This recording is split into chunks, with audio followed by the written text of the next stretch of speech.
Alright, it's time for the Dwergar and Nere. In this video, I believe I'm still 4 Bladesinger, 1 Rogue, that Rogue level for expertise in athletics, as you'll remember. But here I'm wearing the Sparkswall armor so that my setup is Bladesong compatible, and I'll actually be using Bladesong in this combat.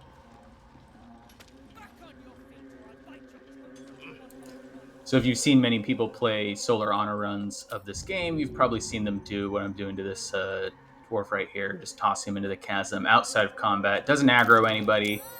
Doesn't even trigger combat.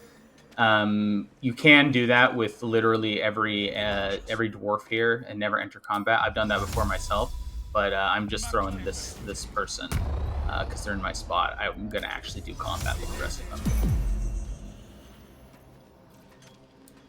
I keep dashing here as if I'm actually going to use that, but I'm planning to start combat kind of standing still on this ledge, so the first turn speed doesn't matter, but just force a habit.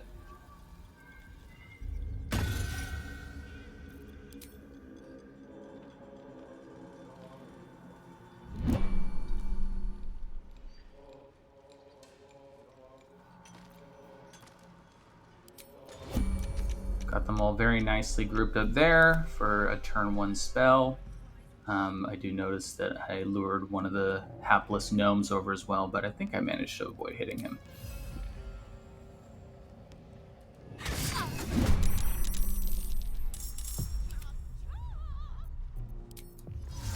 So Cloud of Daggers, great Act 1 spell, as always. Unlike Moonbeam, another good Act 1 area of effect spell, you can't reposition it. So sometimes you can only get 1 turn of damage out of it. On this character, however, really easy to get multiple turns of damage out of it because I can keep putting them back into the area. Also, great opener for the surprise round because they can't move on. Surprise enemy can't move, so by default, you're going to have them stuck in the area for at least 2 turns.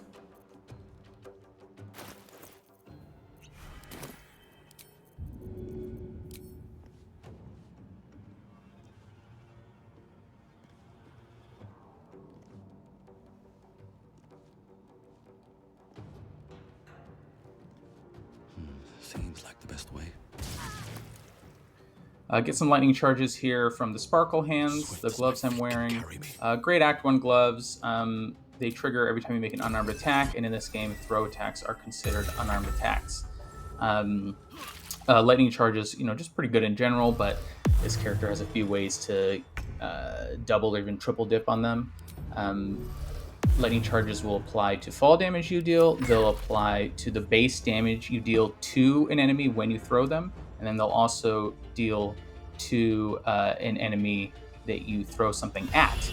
So that 1 lightning charge can be turned into 3 damage spread over 2 characters if I throw someone from a high enough height that they take fall damage and I throw them at another enemy. I'll get 2 lightning damage on the person who got thrown and then 1 lightning damage on the person who got hit. So it's just kind of like, it adds up. And as I get more damage riders, I'll be able to do that more and more.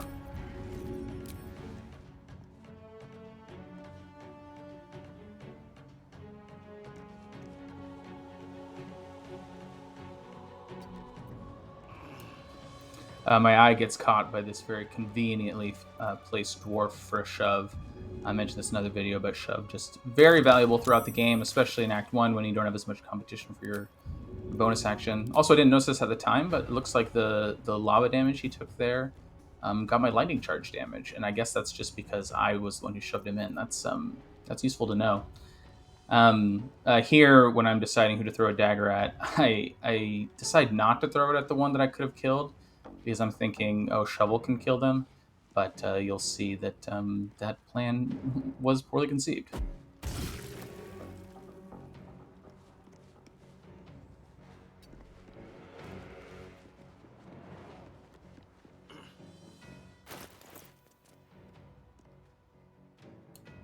Pretty respectable armor class there between haste, Bladesong, the Sparkswall bonus, and then I have +2 from Shield of Faith, which I got from Priestess Gut. There's a little trick where if you take her body back to Glut, the Myconid guy, reanimate her, you can cast Shield of Faith on yourself. She has a version that doesn't have concentration, so you cast on yourself, then dismiss her from the party for a free +2 armor.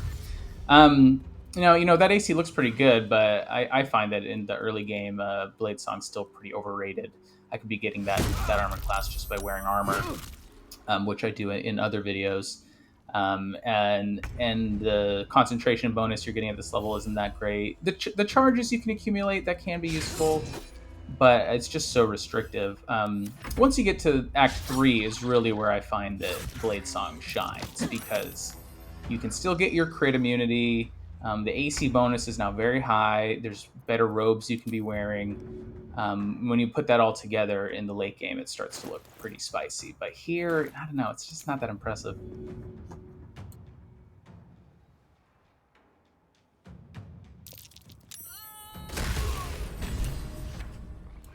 Perhaps an obvious point, but just huge benefit of throwing people rather than throwing weapons is you get to deal damage to the person you're throwing as well. Right there, I was able to finish off Thrin by doing that. That's a little less damage to the target than I could have dealt, but I got to kill Thrin, so it was worth it. I do find, watching some of my footage, I sometimes maybe overestimate how much better that is, and sometimes I'll throw a person when it was better to just throw a dagger or a javelin.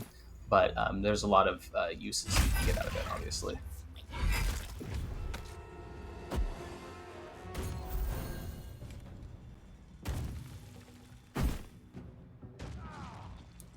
Not to harp on this point too much, but crit immunity incredibly strong in this game, and that's something you can't get with Bladesong until Act 3, when you get the Helldesk helmet from the House of Hope.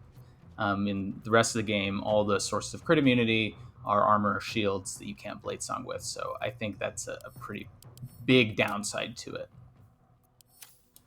That being said, one reason I like a throw build with Bladesinger is Bladesong also gives you movement speed, and I'm kind of doing hit and run attacks, and then throwing a lot of incentive to be fighting from high ground, which also protects you. So if you're moving around a lot, if you're positioning yourself where the dangerous enemies can't hit you, that's kind of another way to protect yourself from unlucky crits. But I find that this sort of traditional Bladesinger strategy of cast Shadow Blade and go into melee, it's just really dangerous on a solo run, because if you just get hit with a few unlucky crits, your wizard low hit points, you might just die. So you got to be careful.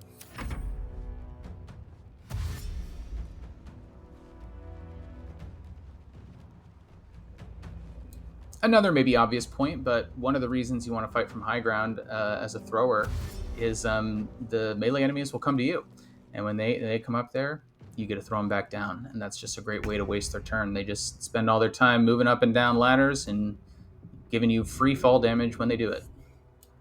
Although maybe bad example here, because he's enlarged, so he's too big for me to throw, and with his positioning, I can't shove him off either. But in general, that's true.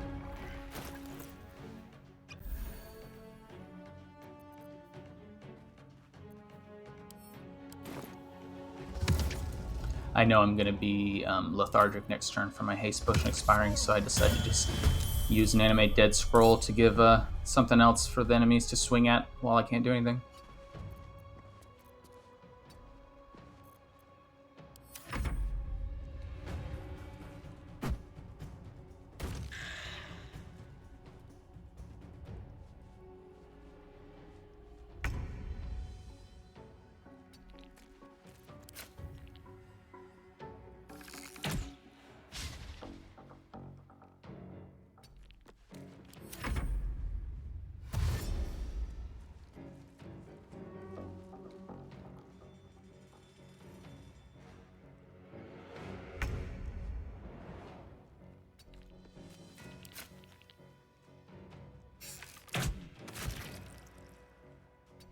Still on my feet.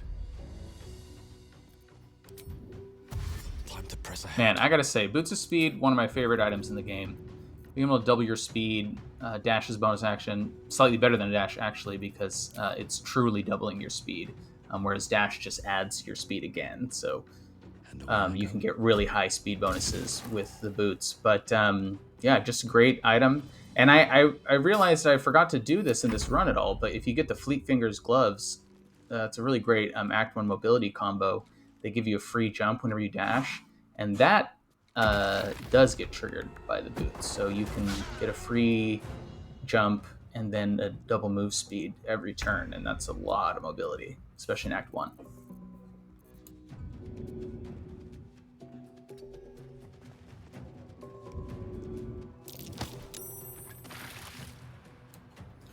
Man, fall damage is just so good in this game, isn't it? It's not even a very high ledge, and I just dealt, 25 damage to him? If you count my bonuses. I'm sure you know this, but fall damage is calculated as a percentage of their health, too, so it has incredible scaling. It's, you'll only need to care about the height, and then you can deal insane damage to really high HP enemies.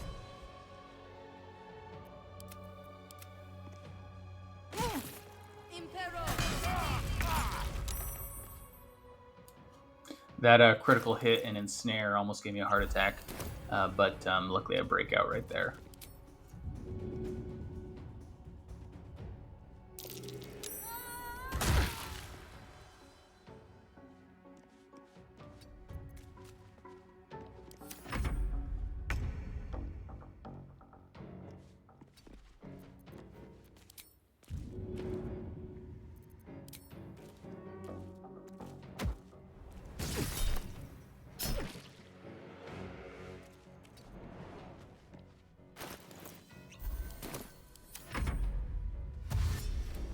So this is kind of what I was talking about earlier, where you can make them waste their turn dashing every turn by just continually knocking them off the ledge, kind of juggle them up and down. The damage is great, but honestly, the crowd control you get from them having to waste their turn dashing is maybe even better.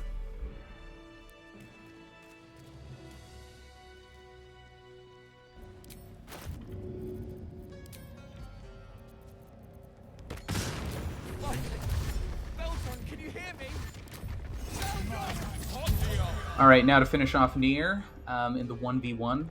I cast Guidance on myself there because I don't have any other plan for concentration, so it'll just give me a 1d4 bonus on my athletics checks. So you care. The thing about Nere is he's one of those fights where when you know how he works, he's actually incredibly easy. His legendary action seems extremely strong because it's constantly blowing you up with psychic damage, but then you realize you can just not trigger it, and then he's very easy, as you will see here.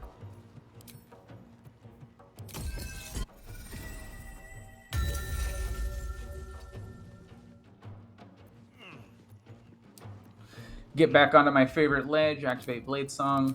The idea here is I'm hoping Nere will come to me, and then he will have fallen into my trap, because standing by a ledge is exactly where I want him.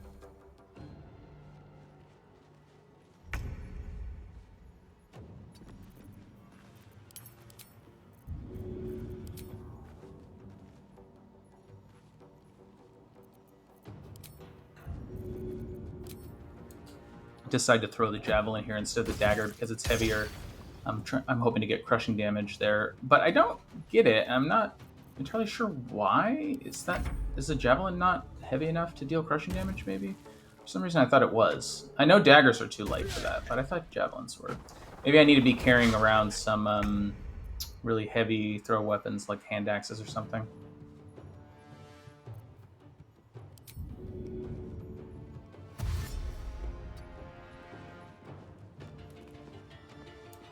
Sadly, Nere appears to be smart enough not to come fight me on the ledge on his own, so I have to bring him up there, which shows yet another reason why improvised melee weapon is incredibly strong. You picked the wrong bring fight, people friend. up to a ledge so that you can shove them off it if they don't go up there on their own.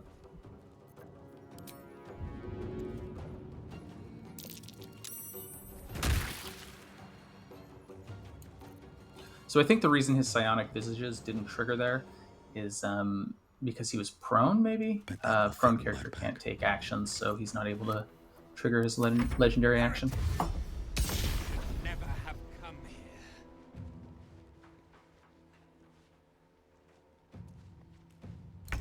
So when I said you can just avoid triggering his legendary action, what I mean is you can just not attack him when he has the psionic visages, and then he won't take that explosion damage. They only last a turn, so you just attack him once per turn. I do take the damage here, though, because I thought that maybe the retaliation wouldn't trigger if he's prone, but I think being prone just prevents him from acquiring the visages. He doesn't have to take any sort of action on his own in order to deal the damage. This is what I think is happening.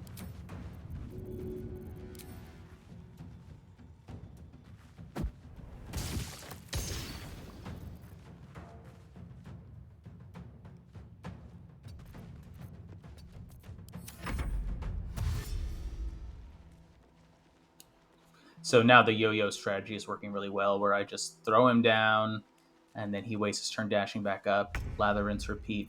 If you have a good ledge and an enemy you can throw, you can kind of just checkmate them that way. They can never really hurt you.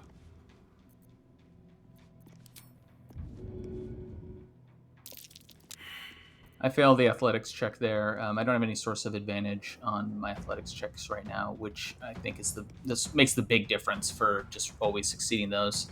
But without it, you'll fail from time to time.